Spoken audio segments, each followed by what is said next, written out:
Hey everybody, long live the new 40K. 10.1 edition. 40K 10th edition is dead. Sounds like hyperbole, but it only lived for 2 months, 2.5 months. It only lived the length of like one release cycle. Actually, it didn't even live long enough for a codex to come out. That's crazy. So I want to make a video today. I don't do videos about digital things, so I'm going to do a video about this right here, the Warhammer 40,000 core rulebook, and how we are 2 months into the purchase of these rulebooks by the general public and a new edition of Warhammer 40,000. And I actually started making content for this little guy right here, this little core rulebook, to go with the 2-player starter set, which I was kind of to receive as a complimentary review copy from Games Workshop. And also they gave me complimentary access to the balanced data slate early. I got to see it and read through it last week and kind of sit on my feelings about it and decide how I felt. And so here I am. I'm sitting in kind of the only new part of the studio that's finished enough that I can sit down and record a video in it. So I hope this sounds okay. Also, I hope you enjoy these. Actually seeing like literally all of the stuff that you can see on the wall behind me was like cool shit I had that was in boxes, which I probably should have brought out ages ago. It is amazing how you can just, not know what you have. So enough of my dithering, let's talk about this balanced data slate. So why am I making that video today? Well, so the balanced data slate, autumn 2023, it leads with this preamble. It says, however you choose to play Warhammer 40,000, the recommendations in this document are designed to create the most balanced and enjoyable experience for all players. Taking into consideration the latest data and feedback from a wide variety of sources, they will be applied in full at all official Games Workshop matched play and crusade events and reviewed periodically. Where existing passages of rules text are presented, new or revised sections will always be marked in red. So typically in the past, what this has done is this has adjusted codexes. And one of the things that we commented on in A Tale for Gamers when the new 40K was coming out was, how exciting would it be that this would be a thing that wouldn't necessarily have to happen all the time and you could just sit on the core rules, especially with like not having match play rules and separate like grand tournament rules and all these sort of like constant adjustments. And I was really, really, really hoping that it wasn't going to be this way this time, that we were going to be able to sit on the game and just have it be the game for like a decent amount of time, for like a year. And yes, of course, people will be screaming at the screen. Outliers will emerge, power builds will emerge, terrible things will dominate the meta. And that's okay. The game doesn't, games don't have to be balanced at all times. And in fact, the shorter a time period you give a game to settle, and that means for people to create incredibly powerful combinations, but then people to seek out and laterally think their way into things that then beat those things, or to adjust the things you play for so that those powerful builds maybe aren't as powerful based on the fact that they can't accomplish the new goals. You don't really get, I think, you become reactionary. There's a thing in avionics, and this is going to sound really stupid, it'll be a short way of explaining this, called oversteering, where you start to oscillate. When you're in a plane, if you oversteer a plane too much and you overcorrect, you can begin oscillation. And it's basically when vibrations go out of control in an aircraft and it will lose the ability to basically be steered properly anymore because you have corrected so many times that the airplane's vibrations now are causing it to basically swivel back and forth and seesaw at a hugely rapid rate. It's incredibly dangerous. So what am I saying? What kind of hyperbolic statement am I making? I'm not making a hyperbolic statement. I'm saying that things are gonna shake off of the plane if you oscillate too much, and I'm a bit disappointed that this core rule is changing this early on. The reason I'm disappointed is for two reasons. Now, and this is gonna sound trite because obviously I didn't pay for this book. I didn't pay for my copy of Warhammer 40,000 10th edition. It was all sent to me complimentary to review. But if I had shelled out those dollars for especially things that are like a big heavy core rulebook or this core rulebook right here, and yeah, I do realize it's available for free, but this thing has value. This is gonna go in someone's collection. For some person starting the hobby this year, this is the rule book that they were always going to fondly remember. If you look behind me, I have a Warhammer 40,000 rule book hanging on my wall, and I fondly remember it. It means something when you have a thing that you end up investing a ton of time and attention into.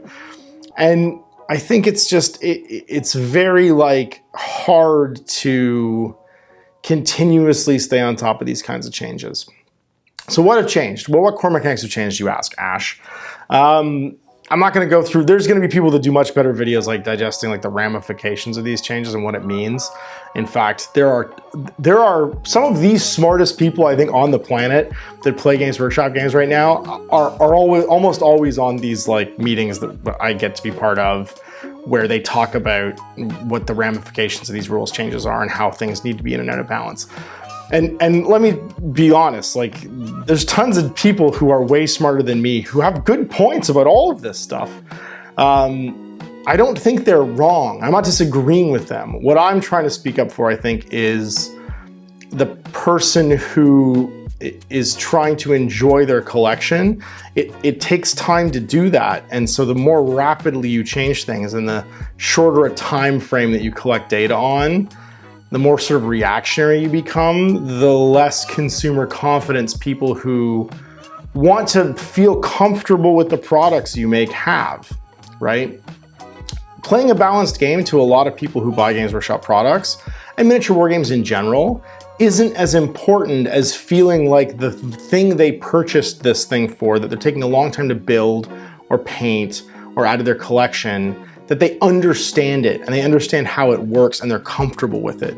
Making big ticket item purchases in a hobby requires you to have a comfort level with things. You don't buy, you know, rich people do, but you don't buy a $100,000 motorcycle if you don't already have your motorcycle license. If you're not comfortable driving a motorcycle, that thing doesn't hold any value to you. And if all of a sudden motorcycles change from having wheels to hovering midway through, you know, you purchasing something, and then the thing that shows up doesn't even have wheels, you're gonna feel weird about it, and it's gonna like either remove your desire to buy something again, or create sort of like an uncertainty in the business that you're now interacting with.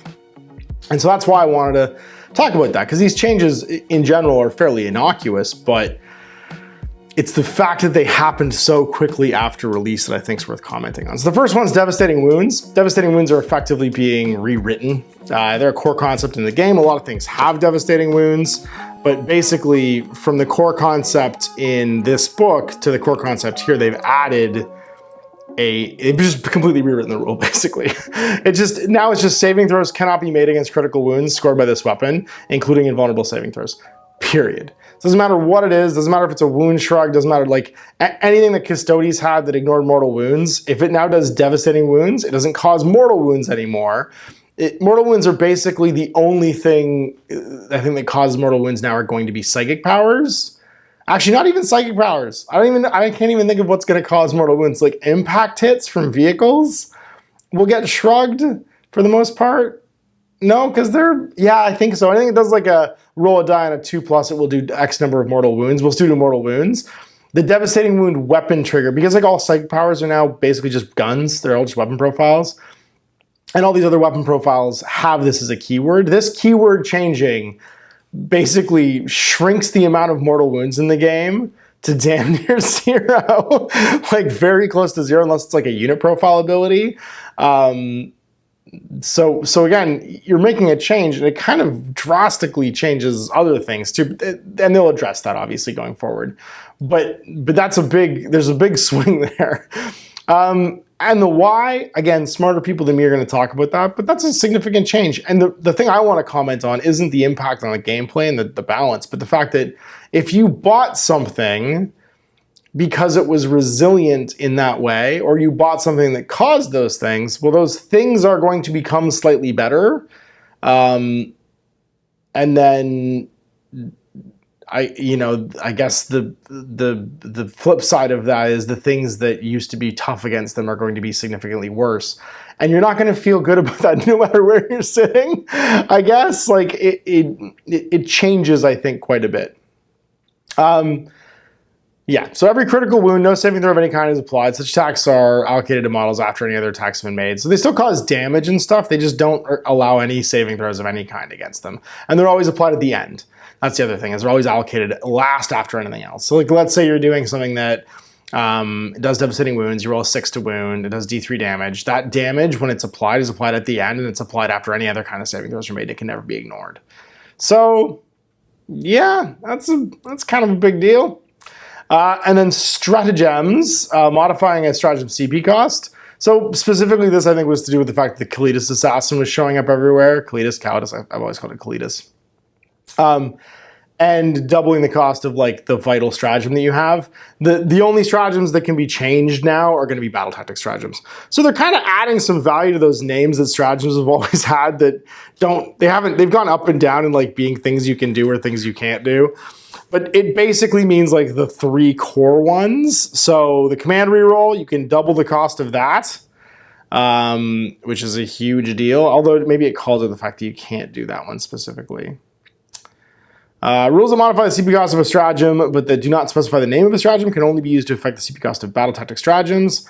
This does not apply to the Aircast Colossus, Striding Colossus, or Towering Wraith construct abilities. So you could double command reroll, you could double go to ground, and that's it. Those are the battle tactics I can see in the core ones, and then any army-specific ones that count as being that. So it feels slightly more needlessly confusing because you have to know which of those things now it is.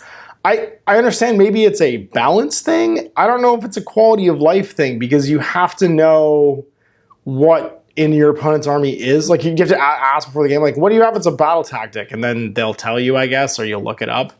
It just feels like a hat on a hat. Like it's extra work to make this thing that was kind of powerful, like less powerful. I guess it'll make the Kalitas less ubiquitous. And then they changed Fire Overwatch. These just seem like more, again, just like adding words to make it more streamlined. You have to be able to see the enemy that's in your, I don't know who would argue that you could overwatch something you can't see, but it says in red, if that unit's visible to your units, you can't shoot something through a wall. You can't like eraser railgun dudes through walls. And then you cannot target Titanic unit with the stratagem. So they cannot fire Overwatch. And that does again feel like a reaction to Wraith Knights. Like it also will hamper Baneblades. It also like, I get that Wraith Knights were super powerful and everyone was taking them, but this feels like you're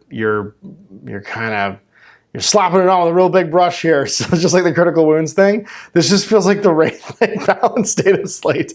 So I get it, like cool. You also increase their point values by like a bajillion points really early on, the day of release almost. And then finally the Insane Bravery stratagem has been changed.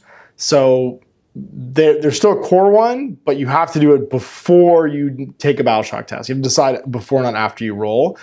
And then your unit for your army has to take it. You automatically pass, and you can use this, like, you only use it once per battle now. So it's kind of like old Insane Bravery. If you're afraid you're going to fail, you make it first, or you use the CB first. You then auto pass. You just can't do it afterwards. So that's, again, I'm okay with that one too, because it just kind of makes the game more like AOS. Like you have to choose or not choose. The AOSing of 40k continues. So yeah, so we got a Kalitas. Again, why not just change those units? Right? Why not just change the units? You're changing this. This applies to everybody. Why not just take those units out back and shoot them? Like, I'm sorry. I don't really understand why that. I don't think the next unit down that does tons of devastating wounds would have been as bad as the Wraith Knight. Like, maybe you can make that argument that the devastating wounds needed to change. But then you have to, like, go with all the unintended consequences like Custodes or anything else that shred mortal wounds, Psychers or Psychic Hoods or whatever, and then adjust them. So it feels like you could just fix the things that we all know you're targeting, or you could mess with this. And it feels like less of that.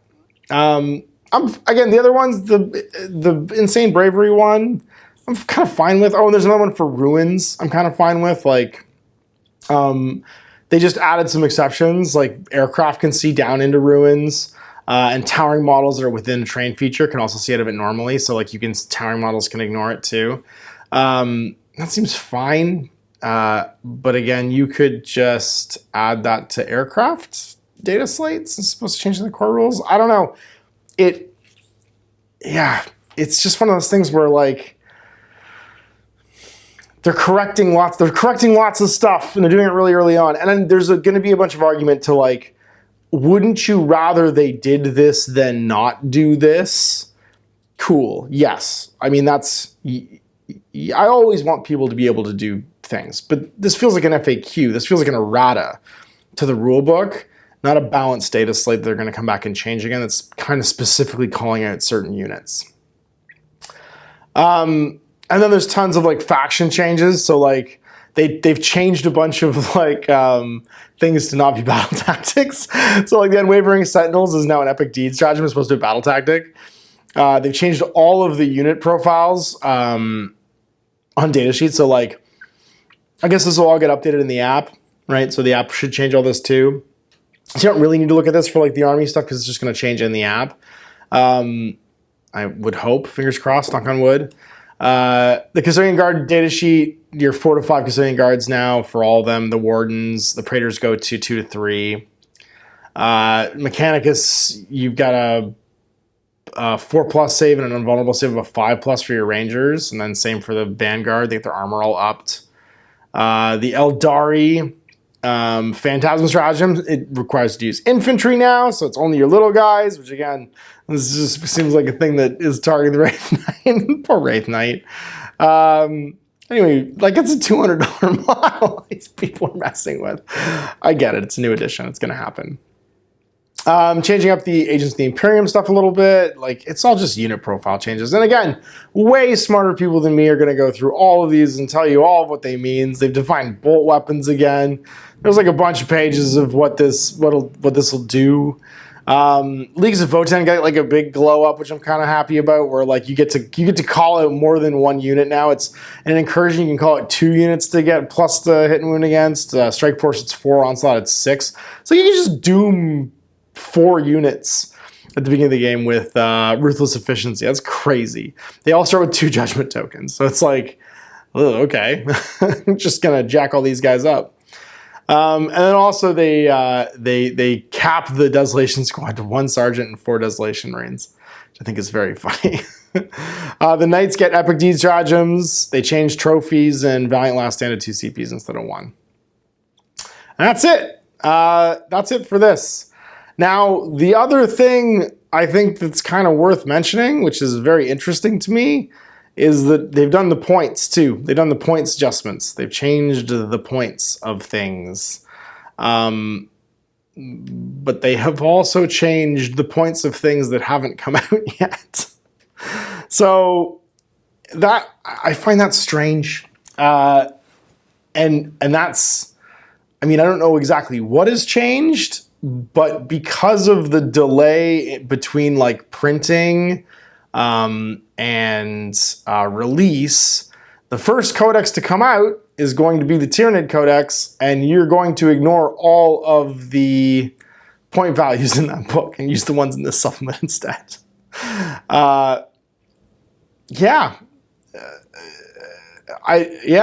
Like you just use what's in this thing right here. So again, I'm glad that my last game of 40K you guys saw yesterday, and I haven't played any since then because they would have all been wrong. I got to scrap everything I made with this because it would have been wrong.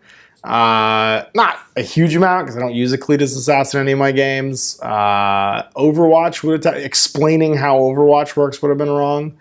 But just Devastating Ruins, which would have been wrong because if I use my Custodes and stuff like that, it just would have not worked that way anymore. Using the psychic powers on the librarian and stuff like that would have just been wrong. So yeah, it's a very early patch. It's like 2.5 months in. You got a full page of like new point values for the Tyranids. They're all marked in red where they changed, which means Barbagons, Biovores, Broodlords, Death Leaper, Geed Stealers, Harpies, Hive Guard, Hive Tyrants, Hormigons, the Winged Prime, the Zoanthropes. Most of the newer stuff kind of stayed the same. But like Parasite of Mortrax, who's an older model, Ripper Swarms, Spore Mines, Tervigons, Mucilid Spores, the Neurolictor, the Norn Assimilator, the Norn Emissary even changed. Like, the model's not even out yet. This has got a new point value. Yeah, it's kind of crazy. I don't know. I'm disappointed, I think, more than anything else. I'm disappointed that we can't accept things being slightly imperfect and we don't give it time to self-correct based on people's creativity. I think there's some people that consider things like solved when they're discovered to be very powerful or broken. And I think the time set could be longer. Not just because I think that's part of gaming, is having things that are really powerful that people have to adjust to or compensate for, and it makes that like Triumph feel better.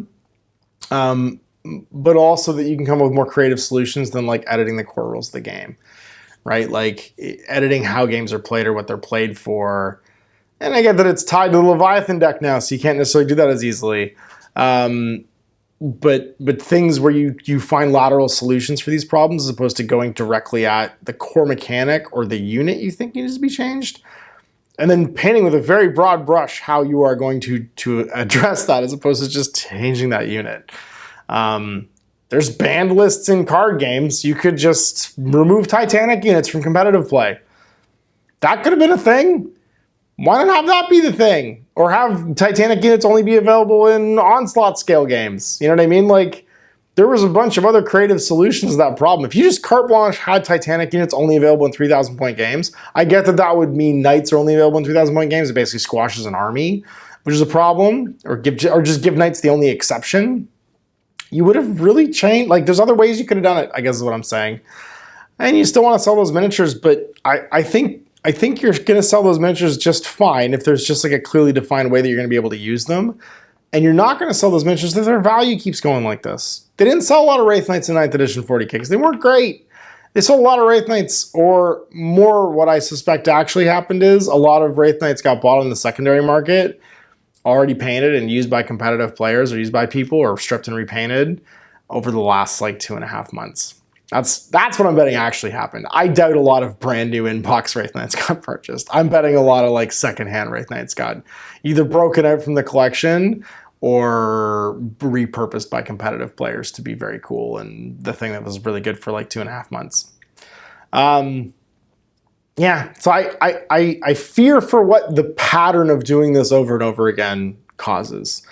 The actual changes, I don't care. I just want to know, I want to be able to play my army a month and a half from now and just know what it does and how many points it is and have it be the same size. I want an army list that I wrote like 6 months ago to still be usable in a game 6 months from now, and not be illegal and require me to make a bunch of changes. That's the thing that I think erodes people's comfort with a product when they buy it.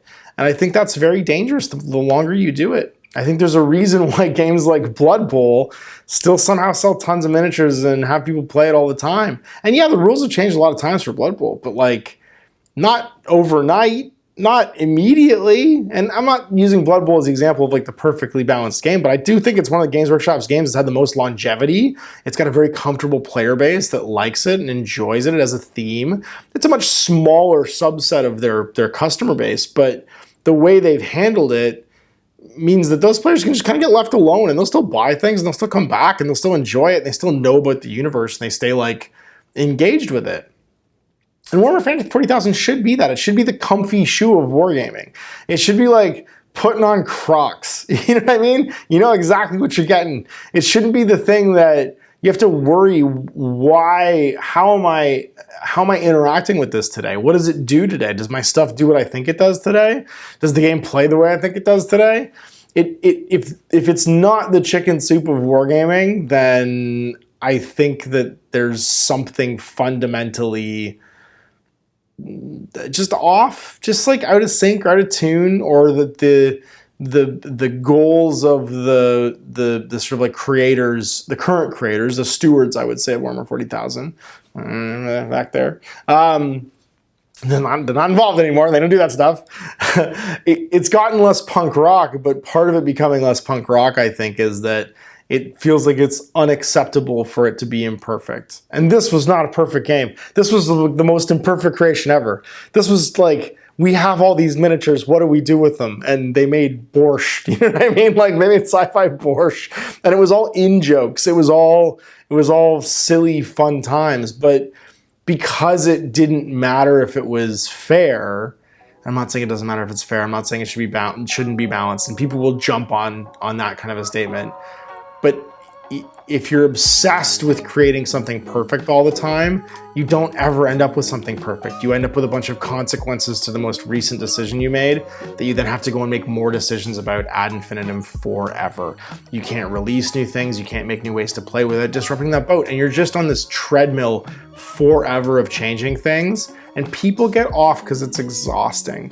And I don't want to be exhausted by 40K. I want to enjoy 40K. I want to come back to 40K after playing some like random ass indie game or writing a game and be like, let's go to the grim darkness. And let's do that. Let's go explore some dank, moldy hive world or something like that and have a fun time. And right now I have to go back to the past to do that. It's hard to, you have to do a whole bunch of homework and catching up when you come back to a game like Warhammer 40,000 right now to make sure that you're current. It's a big ask, I think, for some customers. And yeah, and while I think there will be a ton of people that appreciate this, and I'm sure that there's gonna be a ton of people making videos today that'll also be out talking about how great it is that these things got addressed, I'm trying to pull a picture together of a broader sort of like implication of what this means and how I feel like it's not going to be even fun for the creator staff to continuously be doing this forever. And I think they're going to be, unless some guardrails get put on mentally as to what is and isn't important and how long you can be comfortable with complaints or the idea that it's imperfect for a minute, then yeah, I think this is just going to keep happening forever. So 48 10th edition is dead. Long live 10.1. I hope you guys enjoy it. I'll link all of the relevant documents in the description after they've gone live today, so you guys can check them out. And I was very starry-eyed and optimistic at 10th edition launch that this wasn't going to happen, but then it did. So here's where we are. Yeah, and we'll see what happens next. So big thanks for watching. Keep tuned for more stuff on the studio. I'm currently sitting in like the front office, which is mostly done, which I'm very happy about, but it's about 7 million degrees in here because it's the hottest day of the year. And I turned the air conditioning off so that I can make this video. You guys don't have to hear it. Tell me how it sounded. Tell me if you like the spot. I've got more spots getting painted. I'm taking a break from painting for today to make this video, so I made something you guys watch. Thanks for watching. Thanks, I'm Ash. Upper Gaming.